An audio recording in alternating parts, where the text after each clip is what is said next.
Okay, I'm taking this leaking fuel valve out off of this 3 horsepower Gamefisher outboard motor, in which there's no replacement parts for anymore, and I've tried everywhere and can't get a replacement. So I'm going to replace it today with a shutoff valve that I've ordered from Amazon, and as you can see, it's got the off and on, and it's got a tag which I can bolt it onto the motor here.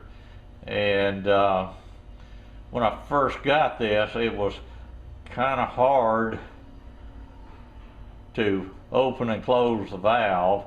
I solved that a little bit by putting some oil on it and then working it a number of times. So now I'm getting ready to put it on. Fuel line switch, which I removed from the Gamefisher 3 horsepower, which I took all the effort to put it on, and in putting on the fuel line, I broke off one of the stems, and it appeared to be nothing but pot metal, easily breakable junk. Wouldn't recommend you go into Amazon and buy this. It is nothing but a piece of junk. And now I'm going to install this plastic shutoff valve. The only problem with it is it doesn't have an attachment means to put it onto the brace there, but I'll just do without that. Okay, I've got a new fuel cutoff valve from Advanced Auto Parts.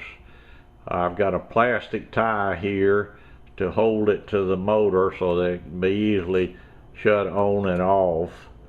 And I've got a new fuel filter from Advanced Auto Parts, and they all replaced this part here which was leaking and which there's no replacement parts for nowadays.